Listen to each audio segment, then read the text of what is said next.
Olá, povo! Bem-vindos a mais uma aula de História. Eu sou o professor Marlon, junto com você, comigo, o Thiago, e nós vamos continuar conversando sobre governo Médici, mas algo mais específico ainda. Antes da gente começar nossa aula, calma! Ei, você que tem acesso ao Classroom, não esquece, vai lá, faz atividades obrigatórias, você que entrega as atividades na escola, lembre-se de marcar com a sua escola e entregar, não vai esquecer, criança, combinado? Boa! Ei, avisa todo mundo, tá começando a aula de História, então vai lá, avisa no grupo da sala de aula, no grupo da escola, manda aquele áudio com aquele olá, povo, bem alto, para todo mundo acordar e vir junto para nossa aula. Vamos começar nossa aula de História? Começar com objetivos da aula de hoje. Objetivos: compreender o que foi o chamado milagre econômico durante o regime militar. O que foi isso? Ainda vamos analisar os efeitos econômicos desse milagre econômico na vida da sociedade brasileira. Então, esses são os objetivos de hoje, continuando aquela nossa última aula do governo Médici. Eu não acredito que você nem lembra, vai fazer essa cara. Então vamos revisar a aula do Médici, olha lá. Durante o governo militar, houve a ação de grupos armados, as guerrilhas, que lutavam contra o governo. Para combater essas guerrilhas, a ação repressiva do governo foi expressa na ação de órgãos como DOPS e DOI-CODE. Tá lembrado? Órgãos de repressão, com perseguições e com torturas. Você viu ainda na última aula que a propaganda foi muito usada durante o governo, principalmente ligada ao ufanismo, orgulho exagerado pelo Brasil. Aquele Brasil que está progredindo, ninguém mais segura este país. Lembrou? Governo Médici. Agora a gente vem para esse milagre econômico. Essa característica econômica do Brasil durante o regime militar. E para começar a falar disso, olha essas duas imagens aí na sua tela.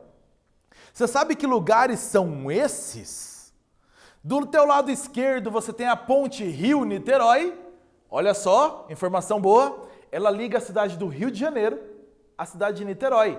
Não sabia, né? Só pelo nome não dá para saber. Ainda, do lado direito, você tem uma imagem que é aqui. É a represa de Itaipu, no Paraná. Aí a represa que faz parte da hidrelétrica de Itaipu, no Paraná. Elas são obras de grande investimento. Dá para você olhar pelo tamanho dessas obras. Em qual período elas foram construídas? Regime militar? Mas em qual período? Num período que nós chamamos de milagre econômico. Elas foram pelo menos iniciadas no período desse milagre econômico, inauguradas um pouco depois. Ok? Então, já que falamos de milagre econômico, olha aí. O que é isso, milagre econômico? É esse período econômico da história do Brasil entre 1968 e 1973. Durante esse período, o que aconteceu para chamarmos milagre econômico? Grande crescimento da economia brasileira, um grande crescimento econômico. Ainda, houve a construção de grandes obras, que ganharam o apelido de obras faraônicas. Lembra lá do sexto ano, aquelas obras lá do Egito, as pirâmides, a esfinge, aquelas obras dos faraós? Por isso o nome, grandes obras monumentais. Ainda, Antônio Delfim Neto, que foi ministro da Economia entre 1967 e 1974, foi aí um dos grandes responsáveis por esse período que nós chamamos de milagre econômico, Antônio Delfim Neto. Mas esse período também gerou no Brasil um aumento da desigualdade social, uma grande desigualdade social. Numa das entrevistas, quando Delfim Neto, ministro da Economia, foi perguntado sobre esse aumento da desigualdade social, enquanto o Brasil ficava rico, aumentava a pobreza. Como podemos responder a isso? Resposta dele: primeiro, temos de fazer o bolo crescer para depois dividi-lo.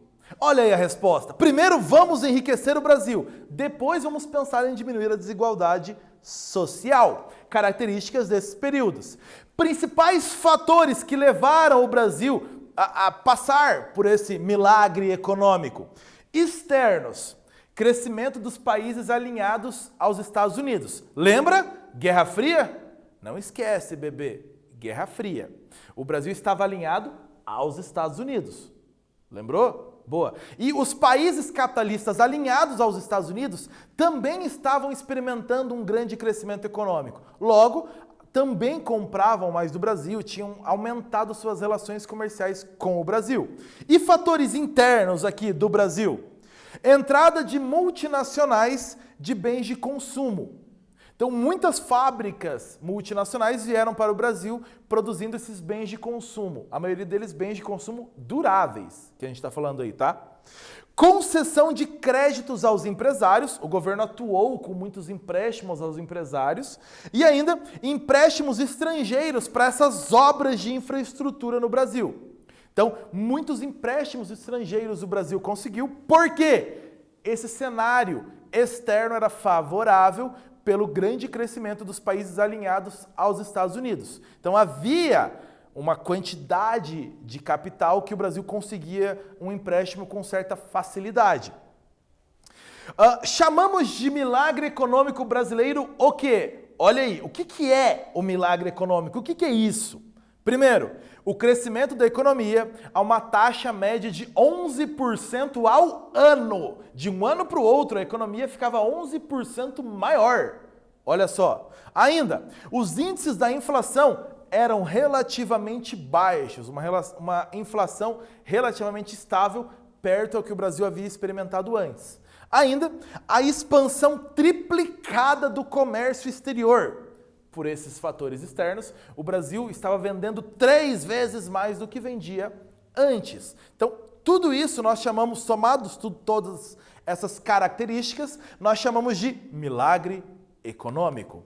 Então, olha a imagem da esquerda na sua tela. Até 1964, o Brasil era apenas o país do futuro. E então, o futuro chegou. Lembra das propagandas que nós falamos na última aula? Já é agora, o Brasil é um país que vai para frente. O Brasil já está caminhando. Este é um país que vai para frente e o Brasil está voando no céu, como a imagem mostra. Imagens de propaganda do governo, também ligadas ao crescimento econômico. Até o início do governo militar, segundo a propaganda, o Brasil era o país para o futuro. O futuro chegou com esse governo militar. Essa é a propaganda.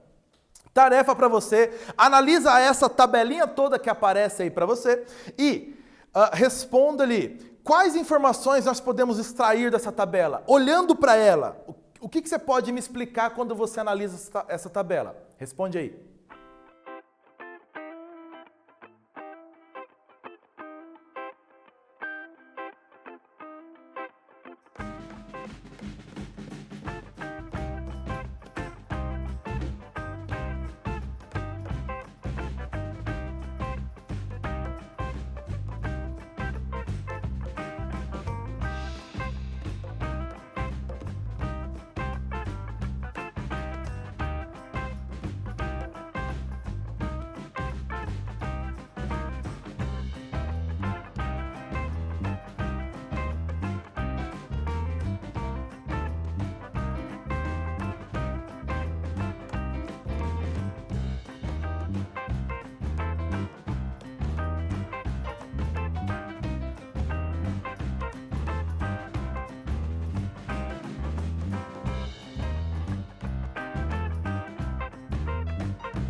Vem analisar junto comigo essa tabela para você conseguir entender as informações dela. Você já entendeu por aí, mas vamos junto. Olha lá. Crescimento do PIB, do Produto Interno Bruto, repara, sempre acima de 10% de um ano para o outro. A inflação se manteve mais ou menos estável em números relativamente baixos ao que havia antes. Repara na coluna das exportações. O Brasil triplicou as exportações, mais do que triplicou. Se você comparar com importações, também foram praticamente triplicadas, mais do que triplicadas, você tem um equilíbrio da balança comercial. Então a balança comercial brasileira estava equilibrada entre importações e exportações. E na última coluna, perceba a dívida externa, que saltou também 3 vezes. A dívida externa também triplicou. São essas as informações que a gente pode tirar olhando aquela tabela. Você que teve dificuldade e não conseguiu ver, fotografa essa tela que está aparecendo toda para você agora, printa a tela, fotografa a tela aí que fica mais fácil para você confirmar as informações que você notou. Ok? Tabela analisada, viu? Facinho. Olha a tabela, compara número com o outro, você consegue tirar um monte de informações das tabelas. Continuando. Empresas estatais, outra característica desse período. O regime militar teve como característica essa interferência na economia real. Então, empresas ligadas ao governo, lembra que estatal é isso? Empresas criadas e controladas pelo governo. Então, empresas controladas pelo governo agiam na economia com efetividade. Foram 274 empresas estatais criadas durante todo o regime militar. Somente no governo do Médici foram 99 empresas estatais. Essas empresas estatais comandavam a cadeia petroquímica, comandavam as usinas siderúrgicas, a produção e a distribuição de energia, as telecomunicações, as estradas e as ferrovias. Percebeu que tudo isso tem em comum? Infraestrutura. Então, o governo brasileiro agindo na infraestrutura do país para possibilitar esse progresso que era tão perseguido. Então, a infraestrutura ficava a cargo de empresas estatais. Muito forte a ação do governo na economia, a ação efetiva, a interferência do governo na economia. Por falar nisso, tem um quiz para você fazer, já que eu te ajudei bastante nessa, hein? O que são empresas estatais? Oh, que difícil. Lembra desde o Getúlio Vargas? Responde essa aí.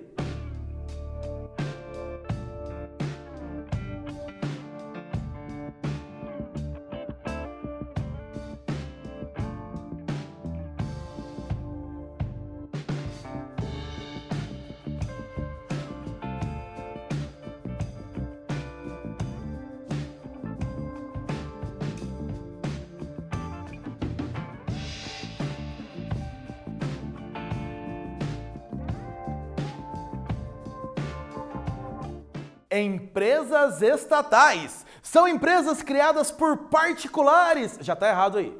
Estatal tem a ver com o governo, ok? Empresas criadas pela Igreja Católica. Não. C. Empresas criadas e administradas pelo governo. É claro que sim. Empresas privadas que atuam na Bolsa de Valores. Não. São empresas privadas, tá? Então, empresas estatais criadas e administradas, controladas pelo governo. São empresas que pertencem ao Estado. Daí que vem o nome estatal. Elas pertencem ao Estado, ao governo. Ok? Continuando, falando ainda sobre o milagre econômico. Financiamentos públicos para grandes proprietários de terra. O governo usou muito desse artifício.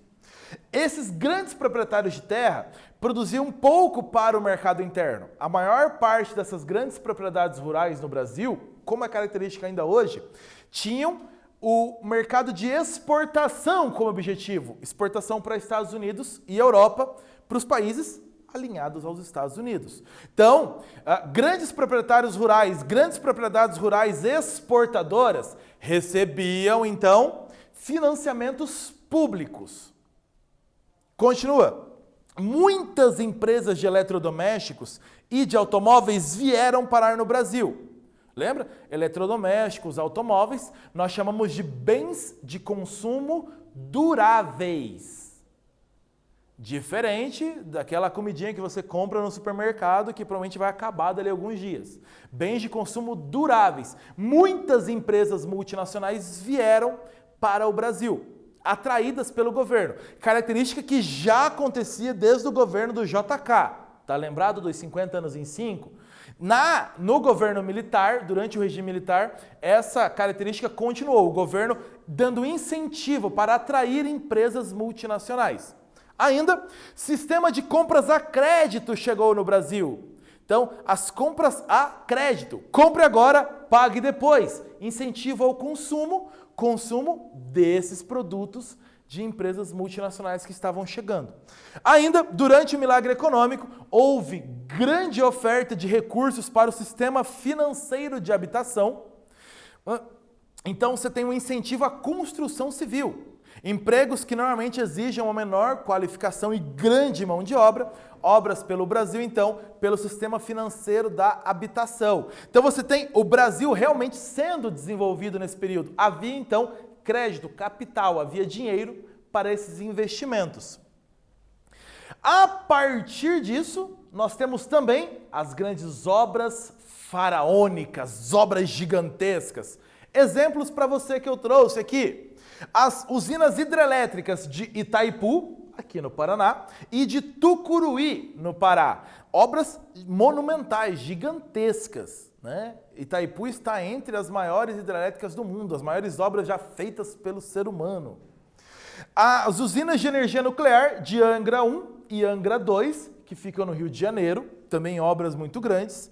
Na área de transportes, a ponte Rio-Niterói, lembra? 13 quilômetros de extensão essa ponte. Uma obra gigantesca. E ainda a rodovia Transamazônica, com o objetivo de atravessar toda a região norte e nordeste do Brasil. Teria um total de 4.223 quilômetros. Obra iniciada nesse período, mas que ainda hoje está em fase de conclusão. Mas olha o tamanho dessa obra. Uma rodovia de mais de 4.000 quilômetros. Ainda, a malha viária no Brasil aumentou de 3.000 para 45.000 quilômetros asfaltados. Então, grandes obras aí de infraestrutura. Percebeu de novo? Hidrelétrica, energia, as duas primeiras, e transporte. Grandes obras realizadas pelo governo no setor de infraestrutura, cada vez mais para atrair empresas para o Brasil. Infraestrutura, ação efetiva do governo. Aqui exemplos para você, aí na sua tela, enchendo a sua tela aí, sobre essa questão das grandes obras. Do teu lado esquerdo, uma foto do início da construção da rodovia Transamazônica. Repara, no meio da floresta, a floresta sendo cortada pela rodovia. E do seu lado direito, obras de conclusão da ponte Rio-Niterói. Você tem um pedaço da ponte sendo içado ali de concreto para ser encaixado. Você tem as barcas ali embaixo, então um pedaço do concreto sendo içado. Então, olha o tamanho dessas obras por essas fotos. Aí você entende a expressão obras faraônicas, gigantescas, fora do comum. Durante esse período do milagre econômico, essas obras foram iniciadas. Prosseguindo nossa aula, tudo lindo, Brasil no progresso, tudo maravilhoso. Não para todo mundo. Então, o outro lado desse milagre econômico. Vamos olhar também o outro lado. Aumento das favelas nas periferias das grandes cidades. As favelas aumentaram muito, as áreas periféricas aumentaram muito e o surgimento de loteamentos clandestinos, irregulares. Então, as grandes cidades que atraíam mão de obra para essas empresas, para essas fábricas, para essas multinacionais, essa população ia muitas vezes para as áreas de favela e para as áreas periféricas das grandes cidades. Um aumento grande. Ainda, baixos salários e perda de poder dos sindicatos. Os sindicatos que eram vistos como elementos ligados ao socialismo, à esquerda, então perderam poder durante o regime militar. E o salário dos trabalhadores permaneceu sempre em níveis mais baixos. Outra característica, pequenos proprietários rurais perderam suas terras. Lembra? grandes proprietários rurais receberam investimentos do governo. E pequenos proprietários rurais, sem muito apoio, sem muita ajuda, porque eram economias, produções de subsistência ou de venda local, na maioria das vezes, perderam força. Tiveram que ir trabalhar nas grandes fazendas com produção para exportação. E aí você tem aquela mão de obra precarizada, conhecida como boia fria. Então, já era algo que existia, mas aumentou muito durante o período do milagre econômico a presença dos boias frias, esses trabalhadores rurais precarizados. Como características desse outro lado ainda social, diminuição dos investimentos em saúde e educação pública. Saúde e educação tiveram investimentos reduzidos durante esse período e concentração de riqueza. Os ricos cada vez mais ricos, os pobres cada vez mais pobres. Resultado? Aumento da desigualdade social. Então, aquele 1% mais rico do país ficou cada vez mais rico e a população mais pobre com menor poder de compra cada vez mais. Grande migração de trabalhadores rurais para as cidades, mas trabalhadores com baixa qualificação, como consequência, baixos salários. Ok? E aqui, ó, uma imagem para você falando sobre esse outro lado do milagre. Olha aí enchendo a sua tela. No Brasil, toda mulher tem charme. Então, o outdoor da propaganda ali do produto, mulheres alegres, felizes, contentes. Porém, olha embaixo. Essa foto pegou muito bem aí esses dois lados. Uma mulher numa habitação extremamente precária, vivendo de maneira extremamente precária e miserável, perto de mulheres tão felizes. No Brasil, então, toda mulher tinha charme, tinha essa riqueza que o outdoor estava mostrando? É isso que a gente falou no milagre econômico. Então, fim do milagre econômico. A guerra entre os árabes e os israelenses em 73 triplicou o preço do petróleo e o Brasil importava 80% do petróleo. Problema para a produção. Diminuição da oferta de créditos internacionais, muito por causa desse acontecimento com o petróleo. Diminuiu o dinheiro disponível externamente. Ainda, baixos salários impediam o consumo para a maior parte da população. Então, diminuiu o PIB. E ainda, a inflação voltou a crescer. Então, a partir de 73, o milagre econômico começa então a diminuir esse crescimento. Hoje você aprendeu sobre milagre econômico entre 68 e 73, em que houve grande crescimento do PIB no Brasil. Muitas empresas estatais foram criadas, obras faraônicas de infraestrutura foram feitas, mas houve o aumento da desigualdade social. Fechamos a aula de hoje? É isso. Obrigado pela atenção na aula de hoje e a gente volta a conversar na próxima aula. Tchau, povo!